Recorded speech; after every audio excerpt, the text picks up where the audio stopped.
আজকের ভিডিওতে সবচেয়ে গুরুত্বপূর্ণ যে বিষয়টা থাকবে সেটা হচ্ছে কেরালা সিম চাষের কৃষকরা যাদের আগাম চাষ করেছেন তাদের কিন্তু খুবই সুন্দর গাছ রয়েছে। গাছের বারবারতি খুবই চমৎকার, মাচাগুলোও ভরে গেছে, প্রচুর ফুল কিন্তু এসেছে। যে ফুলগুলো আপনারা টিকাতে পারছেন না, চোখের সামনে ফুল ধরে যাচ্ছে। নমস্কার, আদাব। সম্মানিত দর্শকবৃন্দ, আশা করি সকলে ভালো আছেন। আমি উজ্জ্বল পাল, উপসহকারী কৃষি অফিসার, লালপুর নাটোর। সাম্প্রতিক সময়ে টানা বৃষ্টি, মাঝে মাঝে রোদ, মাঝে মাঝে রোদের দেখা উঠলেও কৃষকদের চোখে কিন্তু এখনো মেঘ কাটছে না। কারণ হচ্ছে কেরালা সিম যারা চাষ করেছেন তারা নানাবিধ সমস্যার সম্মুখীন হচ্ছেন। প্রতিনিয়ত আমার হোয়াটসঅ্যাপে দেশের বিভিন্ন জেলা থেকে, বিভিন্ন প্রত্যন্ত এলাকা থেকে আমার কাছে হোয়াটসঅ্যাপে ভিডিও পাঠাচ্ছেন তাদের বিভিন্ন সমস্যাগুলো নিয়ে। কারো কারো হচ্ছে কি, ওই গাছের শিকড়ে পচন ধরেছে, কারো কারো ভিডিও পাঠাচ্ছে যে সিম গাছের পাতাগুলো হলুদ হয়ে যাচ্ছে, কারো কারো সিম গাছের শিকড়ে গুটি হয়েছে, নডিউল এক ধরনের নিমাটোডের আক্রমণ হয়েছে। আর সবচেয়ে বড় যে সমস্যা আরেকটা বলি, যে কারো কারো কচি পাতা বা পুরাতন পাতা, কারো কুকড়া হয়ে যাচ্ছে, গাছের বারবারতি একেবারেই কম।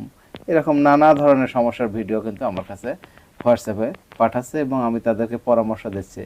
ভাবলাম কৃষকদের এই হোয়াটসঅ্যাপে পাঠানো ভিডিওগুলো দিয়েই আজকের একটা ভিডিও বানাবো, যেন সকল কৃষকই একযোগে একে অপরের সমস্যাগুলো দেখতে পায় এবং সেই অনুযায়ী আমি যে পরামর্শ দিব বা আপনার অভিজ্ঞতা কাজে লাগিয়ে আপনি যদি সেটা প্রয়োগ করেন, আশা করি একটা ভালো ফলাফল পাবেন।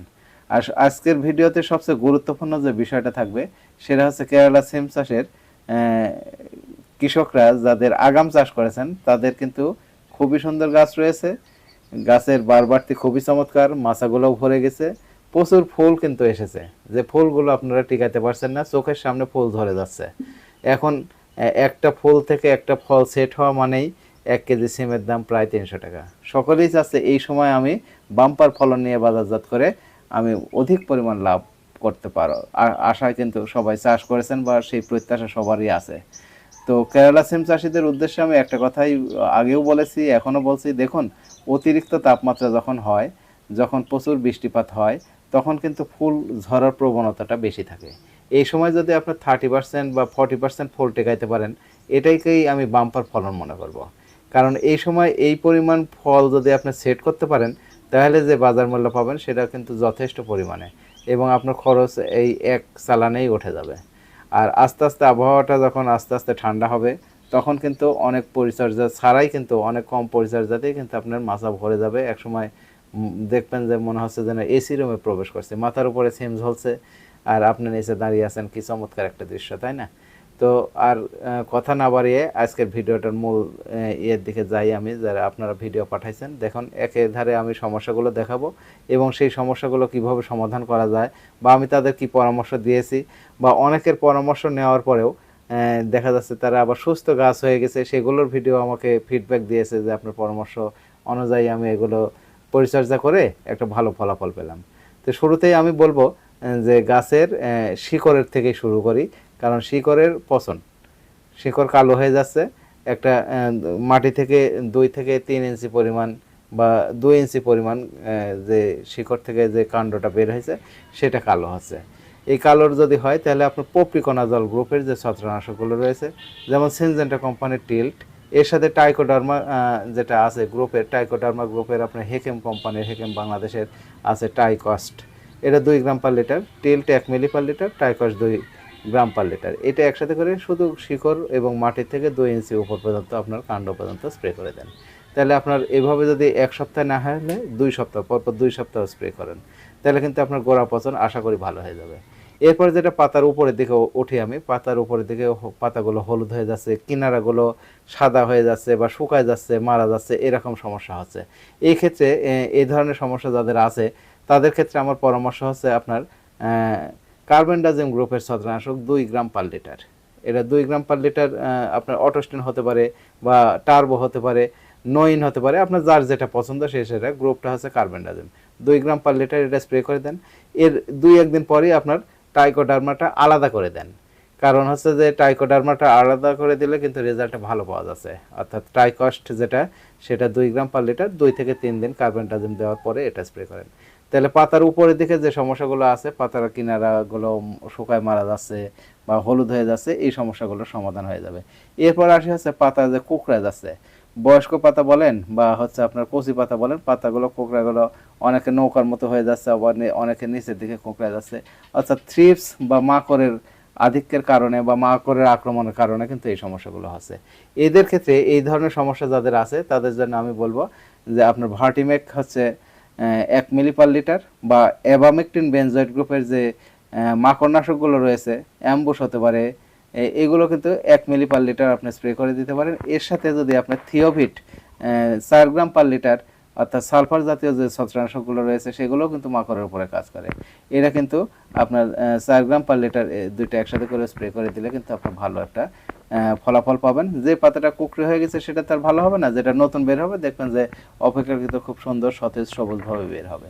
এরপরে যেটা আছে, আজকেও একটা ভিডিও আমার কাছে আসলো, যেটা নিমাটোডের আক্রমণ অর্থাৎ শিকড়ে গুটি হয়েছে। দেখুন আমার কাছ থেকে কিন্তু অনেকেই বীজ আপনারা নিয়েছেন, তাদেরকে আমি শুরু থেকেই বলেছিলাম যে আপনার দানাদার কীটনাশক এবং টাইকোডার্মা অর্থাৎ টাইকস দিয়ে আপনার চারা বীজগুলো দেন। যারা দিয়েছেন তাদের কিন্তু এই ধরনের একটা সমস্যা আমার কাছে আসে নাই। যারা অন্য কোথাও থেকে বীজ সংগ্রহ করেছেন বা জানেন না, তাদের কিন্তু এই সমস্যাগুলো হয়েছে, কিন্তু তারা এখন আমার ভিডিওতে মানে আমার হোয়াটসঅ্যাপে ভিডিওগুলো দিচ্ছে যে নিমাটোডের আক্রমণ হয়েছে। দেখুন একবার নিমাটোড আক্রমণ হয়ে গেলে নিচের থেকে কিন্তু খাবার উপরের দিকে উঠবে না, সহসায় গাছ নেতিয়ে পড়বে, গাছ দুর্বল হবে বা গাছ এমন মারাও যেতে পারে।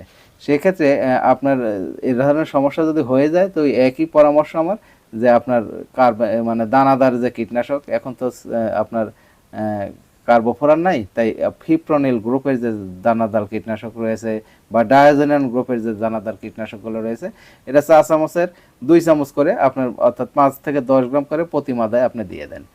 আর ওই সব গাছে আপাতত সার প্রয়োগ বন্ধ রাখুন, তাহলে দেখবেন যে ওই দানাদারটা দিয়ে আপনার ওই নেমাটোডটা অনেকটা নিয়ন্ত্রণে আসলে তারপর সার দিয়ে আপনার গাছকে আবার সতেজতা আনবেন। এরপরে যেটা বলবো সেটা হচ্ছে যে গাছের দুর্বল হয়ে যাচ্ছে, গাছের ডগাগুলো লিকলিকে হচ্ছে, অর্থাৎ ডগাগুলো মোটা হচ্ছে না। আপনি চাচ্ছেন গাছগুলো মোটা হোক কিন্তু মোটা হচ্ছে না। গাছের বয়স যাদের 30-35 দিন হয়ে গেছে তারা অবশ্যই উপরি সার প্রয়োগ করেন।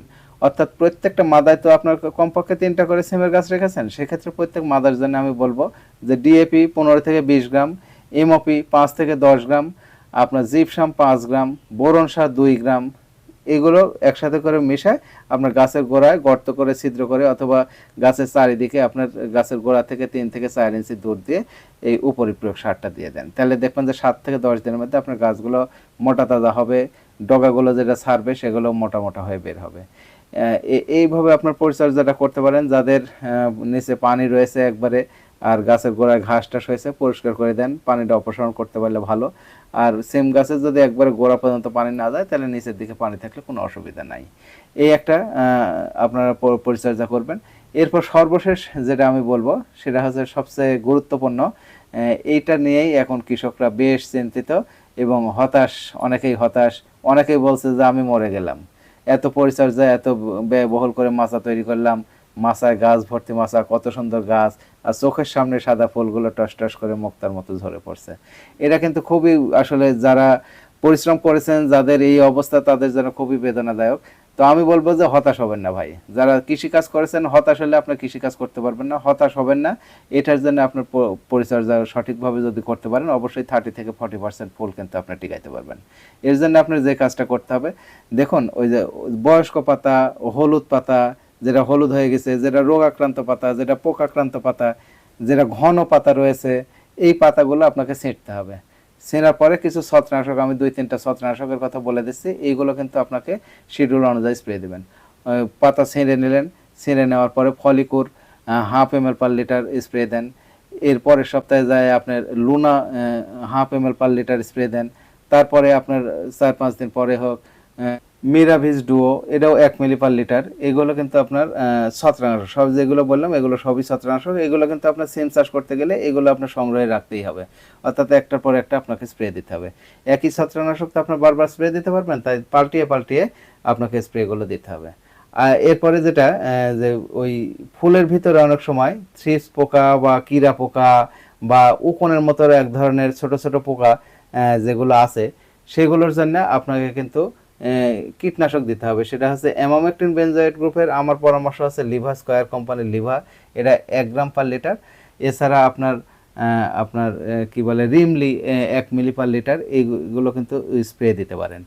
এগুলো কিন্তু ফল ছিদ্রকারী পোকা বা হচ্ছে আপনার ওই যেটা বললাম উকুনের মতো পোকা বা ছোট ছোট কীড়া পোকা যেগুলো ফুল কেটে দেয়, এগুলো যেন স্প্রে করেও কিন্তু আপনার দিতে পারেন। এর সাথে যেটা আপনার করবেন সেটা হচ্ছে যে সলুবর বোরন। সলুবর বোরনটা ফল ঝরে যাওয়া রোধ করতে পারে। সলুবর বোরন যে কোনো কোম্পানির আপনার সলুবর বোরন 1 গ্রাম পার লিটার, এটা কিন্তু ডোজে কখনোই বেশি করা যাবে না। 1 গ্রাম পার লিটার 16 লিটারে 16 গ্রাম, এটা কিন্তু আপনাকে ওই একই সাথে স্প্রে দিয়ে দিতে পারেন। এরপরে যদি আপনি মনে করেন যে আপনার এই যে সিলেটেড জিঙ্ক, যেটা সিলেটেড জিঙ্কটাও কিন্তু ফুল ঝরা রোধ করবে আপনার। সিলেটেড জিঙ্কটা হচ্ছে আপনার 17 গ্রামের যে প্যাকেট পাওয়া যায়, 1 প্যাকেট দিয়ে আপনি 3 অর্থাৎ 48 লিটার পানির মধ্যেও কিন্তু আপনি মিশাই স্প্রে করতে পারেন। 1/2 গ্রাম পার লিটার দিয়েও কিন্তু স্প্রে করতে পারেন। তো এইভাবে আপনার কিন্তু যদি পাতা ঘন পাতা বা ভ্যাপসা পাতা যেখানে রয়েছে আপনার রোগাক্রান্ত পোকাক্রান্ত পাতা ছেড়ে যদি এই ছত্রাকনাশক যদি প্রতি সপ্তাহে স্প্রে করেন আর এই কীটনাশকগুলোর সাথে যদি দিয়ে দেন, তাহলে আশা করি আপনার 30 থেকে 40% ফুল আপনার সেট হবে এবং আপনি কিন্তু সেগুলো বাজারজাত করে আপনি স্বাবলম্বী হতে পারবেন। তো এই ছিল আজকের মূলত ভিডিও।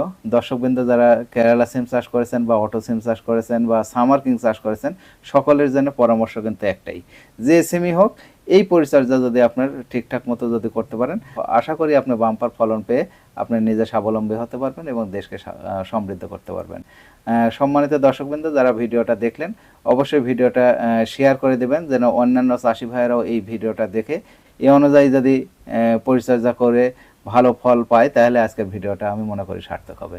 যারা এখন আমার চ্যানেলে নতুন তারা অবশ্যই চ্যানেলটি সাবস্ক্রাইব করে পাশে থাকবেন। আর সকলের জন্য শুভকামনা, ভালো থাকবেন সকলে, এই শুভকামনায় শেষ করছি। ধন্যবাদ প্রিয় দর্শক, ভালো থাকবেন সকলে, আর নজর রাখবেন কৃষকের মাঠে, কৃষিকথা 24।